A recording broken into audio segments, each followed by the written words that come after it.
Бүгүнкү күндө 3 депутат баш болгон жана соттолуучуларга чечим чыкты да. Ушул адис катары, юрист катары айтсаңыз, бул эмне чечим болду сиздин көз карашыңызда? Менин байкашымча бул азыркы күнгө чейин бийликтин так чечим кабыл албаганынын көрсөткүчү болуп эсептелет. Себеби оор кылмышты тагып, бирок жеңил кылмыштын жазасын берип, соттош бул же чыгарабыз, же чыгарбайбыз деген чечимди толугу менен али бийлик тарап кабыл ала элегинин көрсөткүчү болуп эсептелет. 3 статья боюнча күнөө коюлган, 3 депутатка тең. Эң катаалы бул бийликти күч менен басып алууга аракет болуп эсептелет. Экинчиси бийликти басып алууга чакырык, үчүнчүсү бейбаштык. Бейбаштык боюнча жазалай турган болсо, же болбосо бийликти күч менен басып алууга чакырык боюнча жазалай турган болсо, анда жана коюп аткан 1,5 жылдык жазасы туура. Бирок ал нерсе менен депутаттар соттолбошу керек болчу, депутаттар түрмөгө отурбашы керек болчу. Ал эми бийликти күч менен басып алууга жасаган аракет үчүн соттой турган болсо, анда бул болбогон жаза болуп эсептелет. Бул туура эмес. Ошондуктан бул мындай орусча айтканда кичине соттун чечими бир аз каша болуп калды да. Мен ойлойм, азыркы күнгө чейин бийлик өздөрү бир чечимге келе албай атат. Кой бербей койсок, бул дагы чоң саясий кыйынчылык, мамлекетти региондорду эртеби кечпи дестабилдүүлүк алып келет. Ал эми кой бере турган болсок, дагы эле кыйынчылык. Эмне кыларын билбей, азыркы күндө баш ачып аткандын көрсөткүчү болуп эсептелет. Ошо оор беренелердин негизинде 1,5 жыл берип койду да. Сиз айттыңыз бул туура эмес деп. Бул эмне жөн эле балким ошол чыгып аткан нааразычылыктарды кичине басаңдатуу аракети эмеспи? Экинчиден, мынакей 1 Май райондук сотунан азыр шаардык сотко өтөт да. Берки Талант Мамытов менен 3 жан сакчынын мөөнөтү акталды деп атат. Булар азыр чыгабы, чыкпайбы? Генералдык прокуратура апелляция беребиз деп жарыя кылды, бирок мыйзам боюнча жана логика боюнча дагы, эгерде жан сакчылардын жана Талант Мамытовдун жазасы аткарылды дей турган болсо, анда алар сот залынан бошош керек болчу. Апелляция генералдык прокуратура береби, бербейби айырмасы жок. Эгерде генералдык прокуратура апелляция берип, аны сот кийинкиде колдоп, кайрадан соттой турган болсо, анда кайрадан камаса мүмкүнчүлүк түзүлөт да, коопсуздук кызматтарына. Бирок бизде тилекке каршы көп убакта закондор иштебейт, бизде бардыгы саясий же болбосо жогорку жактын чечимдери менен гана ишке ашырылат. Ошондуктан азырынча эмнеси туура, эмнеси туура эмес, кандай жакын арада сот тарабынан же болбосо укук коргоо органдары тарабынан чечим кабыл алынат, алар кандай аткарылат так айтыш бул аябагандай кыйын нерсе. Ушул 1,5 жылдык ушул мөөнөт менен кесип салуу 2 депутатты негизи эле ушул чечимдердин баардыгын ошол судья Субанкулов өзү алдыбы же кандайдыр бир бийликтен көрсөтмө болдубу? Менин көз карашым боюнча, мен эми так далилдерим жок, бирок болжол менен айта алам. Бизде азыркы күндө дагы соттор толугу менен президентке, анын администрациясына көз каранды. Анткени бүгүнкү күндө сотторду тандоодо алардын жанагы соттор тандоо кеңешинен өтөр өтпөсү, алардан өткөндөн кийин дагы президент кол койбу, кол койбойбу соттордун бекүүсүнө чечим президентке жана анын администрациясына байланыштуу.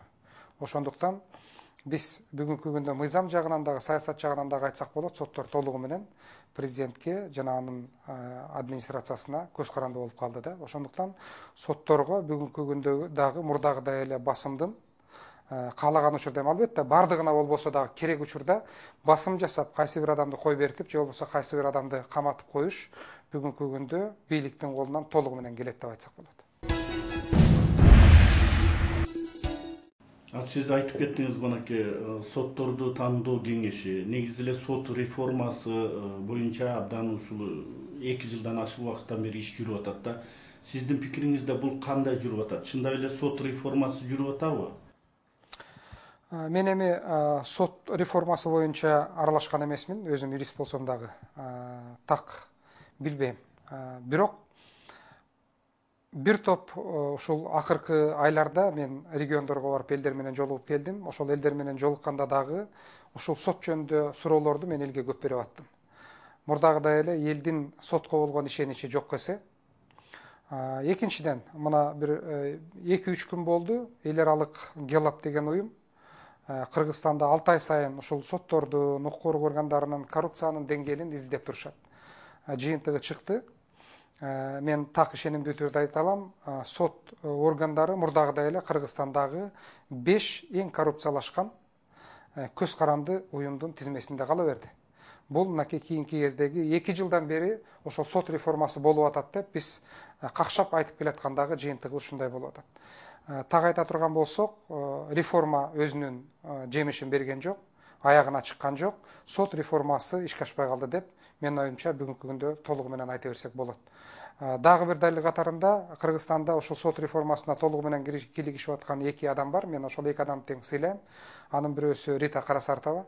Ошол соттордун реформасына өзү толугу менен аралашып кийлигишип келатат. Экинчиси Нурбек Токтокунов. Экөө тең мындан бир жума мурда массалык маалымат каражаттарынан ошол граждандык коомдун атынан жарыя кылышты. Сот реформасы толугу менен токтоду, ишке ашкан жок. Биз сот реформасын мындан ары улантууну токтотуп, кайрадан башынан башташыбыз керек деп. Мына ушул адистердин айтканына изилдөөлөргө таяна турган болсок, анда бүгүнкү күндө сот толугу менен президент Атамбаевка анын тегерегине көз каранды бойдон калып, алар мурдагыдай эле ак үйдүн гана көзүн караган сот бойдон кала бергенинин далили болуп ушулар эсептелет. Мынакей 7 апрель демек ошол жаңы бийликтин келгенине 3 жыл толду да. Кийинки революциянын ушул мөөнөтү. Айтыңызчы, ошондогу айтылган убадалар бүгүнкү күндөгү ушул элдин жашоосу жакшырып, негизи эле бул бийлик актадыбы? Мен экиге бөлөр элем. Улуттун жана мамлекеттин жетишкендиктери жана ошол улуттун, мамлекеттин шары менен, толкуну менен бийликке келген адамдардын кандай өзгөртүүлөр жасай алды, же болбосо жасай алган жок. Биринчиси, биздин элибиздин, мамлекетибиздин 2005 жылкы жана 2010 жылкы революциялары сөзсүз түрдө өзүнүн кандайдыр бир деңгээлде жемишин берди. Мурдагы президенттердин убагында өзгөчө кийинки убакта биз мамлекетте сөз эркиндиги же болбосо бийликти сындоо биз үчүн аябаганда кыйын болуп калган. Өзгөчө массалык маалымат каражаттарын жаап, каршы пикир айтып аткан журналисттерди камап, сабатып, өлтүрткөн учурлары мен оюмча бизде аябаганда көп кездешип кеткен. Анын далили катарында мынакей азыркы күндө Швецияда жасап аткан Сыргак Абдылдаевди айтсак болот. Алматыга барып ошол Бакиевдин бийлигинин жардамы менен өлүп кеткен Геннадий Павлюкты айтсак болот. Бүгүнкү күндө андай учурлар бизде жок. Биз аны моюнга алышыбыз керек. Сөз эркиндиги, журналисттердин эркиндиги, массалык маалымат каражаттарынын эркиндиги бүгүнкү күндө жакшы, жеткиликтүү деңгээлде өз иштеп атат. Экинчи дагы менин көз карашым боюнча маанилүү багыт бул чогулуш эркиндиги. Мурдагы бийликтердин убагында жөндөн-жөн чогулуп, бийликке каршы көз караш айтуу, сындоо, талап кылуу бул аябаганда коркунучтуу нерсе болчу. Бүгүнкү күндө ал бир топ жеңил. Мисалы мынакей мен өткөн жумада эле өткөн айларда Жалал Абадка барып келдим. Ошол жерде ушул көз карашты айттым. Биз 2005 жылы же болбосо кийинки жылдарда чогулуш же болбосо курултайларды өткөрөбүз дегенде бир эле жөнөкөй адамдар эмес. Биз ошол уюштуруп аткан адамдар калчылдап, кайсы жерден жыга чабат, кайсы жерден камап коет деп араң өткөрөр элек. Андай коркуу сезими менде мына ушул Жалал Абадка барганда же болбосо башка уюштуруучуларда жок эсе болду десек жаңылышпайбыз да. Бул азыркы күндөгү элибиздин, мамлекетибиздин бир кадам болсо дагы алдыга таштап, чогулуш эркиндигин камсыз кылып атканынын көрсөткүчү болуп эсептелет. Мына ошого окшогон институционалдык демократиянын принциптерине таянган сөз эркиндиги, чогулуш эркиндиги бизде бүгүнкү күндө мурдага караганда асман менен тоодой айырма пайда болду. Эми ошонун шары менен, элдин шары менен бийликке келген бийликтин эффективдүүлүгү.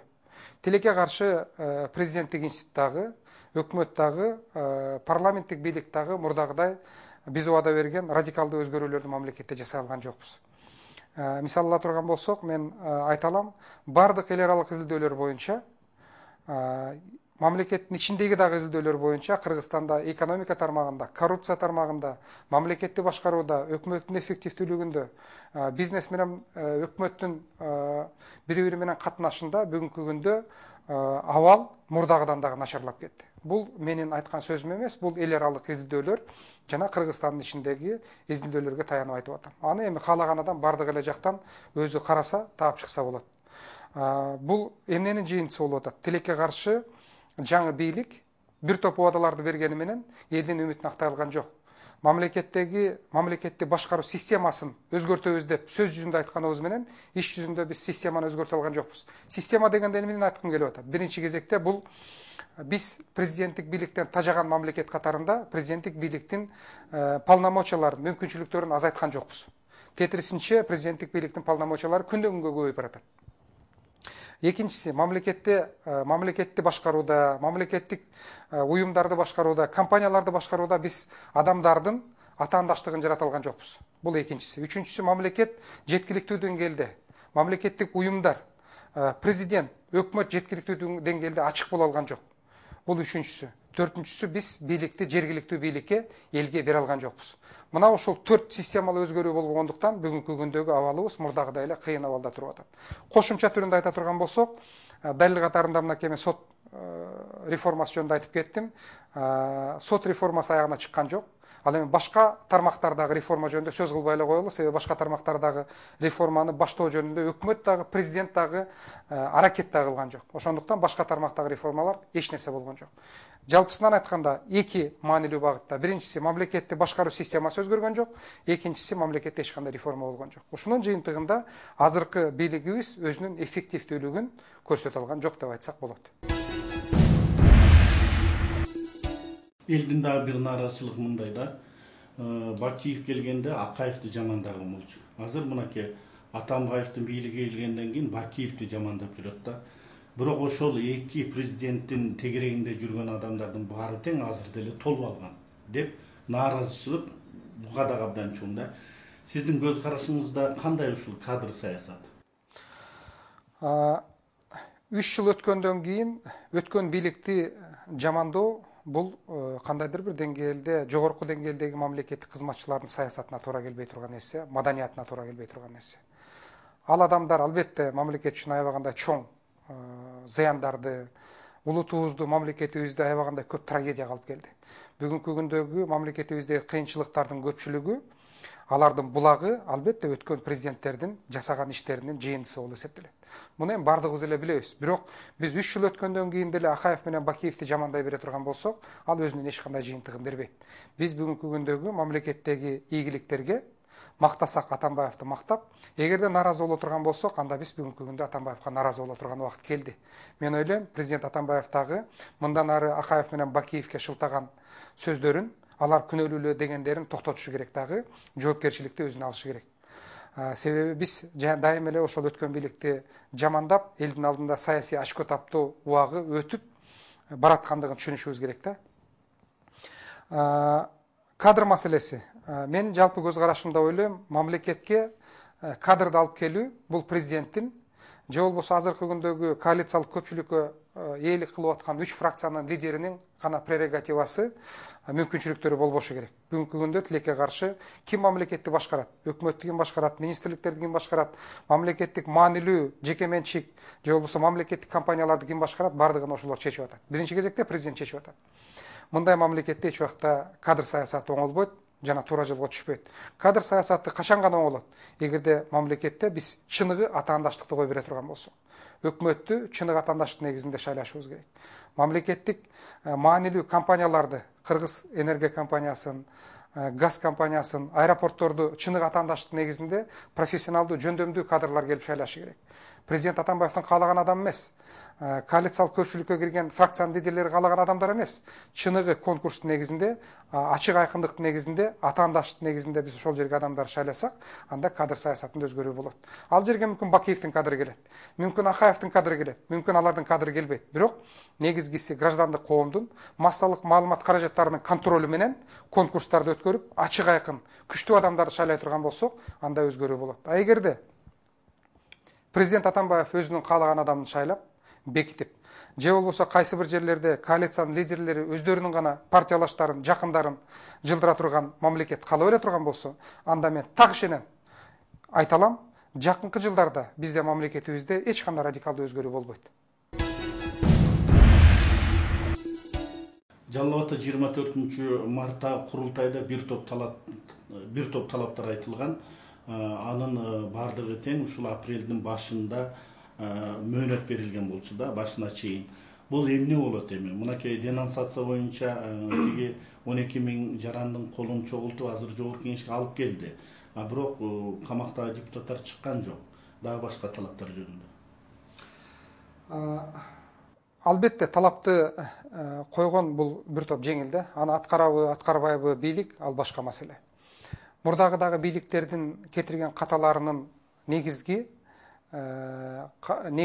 ушу эл берип аткан, оппозиция берип аткан, башкача көз караштагы адамдар берип аткан талаптарды, сунуштарды аткарбай койгондорунун бири болгон да.